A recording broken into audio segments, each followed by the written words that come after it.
my name is Alicia and welcome to my channel, Bookish Lish. Today I'm going to do a book haul of things that I got from my school's rummage sale.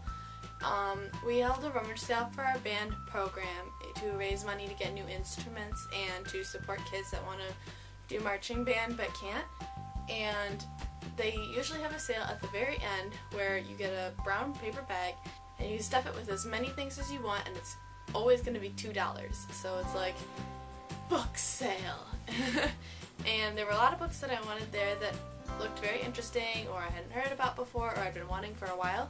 So I have a pile of books here today that I'm going to talk about and I'm going to share them with you. And please leave a comment if I haven't read the book and tell me how it is if you have read it or if you've heard it or anything you know about the author. That'd be greatly appreciated. The first book I'm going to talk about today is The House on Mango Street by Sandra Cisneros.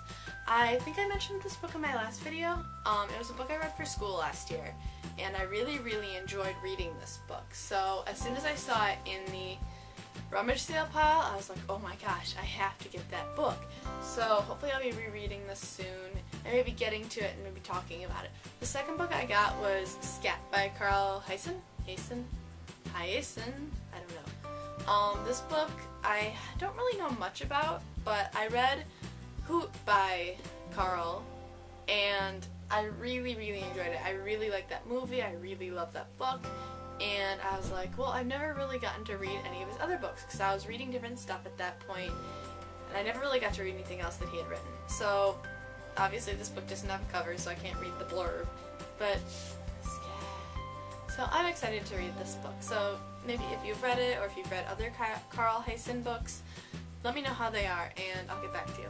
The third book I got was another one that I read back in elementary school, and that is Chicken Soup for the Teenage Soul. My teacher had this book, so I read it in our school classroom and I really enjoyed it, but I don't really remember that much about it. It was kind of an impulse buy for me because, you know, $2 book bag. But hopefully I'll be able to reread this book, and some of my favorite authors I think have written a couple things for it, so maybe I can get to that. The next author that I bought 5 of her books, and the first 2 are Scoop and Snitch. I've never heard of this author before. Rene Gutteridge?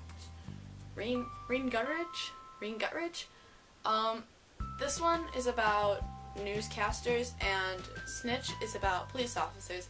And I was reading the blurbs and I was like, oh, these sound a little interesting. And they're in her Occupational Hazards series companion novels. If you know, tell me down below. And they looked interesting, so I decided to get them. The next 3 books that I got by her were Boo-Hoo, and Boo-Hiss. This is a trilogy, I think. There might be more books, but from what I know, it's a trilogy. It's set in a place called Scary, Indiana, which I'm assuming is a spoof on the town Gary, Indiana. And they looked a little spooky, a little interesting, and I will probably read these around Halloween time because they do look like more Halloween-themed books. And I'm excited to read them. They look fun. The last thing I got isn't actually a book, but it pertains to books. My DVD book-to-movie adaptation of this is unfortunately scratched because I don't know why. And as soon as I saw the VHS tape of it, I was like, oh my gosh, I can't wait to watch this movie again. And that is Matilda. This is one of my all-time favorite books, and I loved the movie adaptation of it, but I could never watch past the Miss Trunchbull scene after it got scratched, which was kind of devastating. So my parents have a VHS tape in their room, so hopefully I'll be able to watch it in there. And I'm very excited to rewatch this movie. I love this movie, and I love this book, so that's exciting. That's all I have for today. I kind of wanted to discuss some more video ideas that I had with you. I definitely want to make a Doctor Who video. I definitely want to make a review of my favorite kinds of music because I recently went to my first concert, which was very exciting. And I kind of wanted to talk about new technology, iPhone 6, other Android phones, and especially the iPhone 6 because I'm going to write an article about it for school. And I kind of wanted to get other people's opinions on how it was working, what they liked about it, what they didn't like about it. So if you've gotten the iPhone 6 or if you know somebody who's gotten the iPhone 6, and when I make that video, comment about it and kind of we can see who likes it and who doesn't. Thank you for watching today. I hope that you comment, subscribe, watch again. Bye. I'm reading all the books.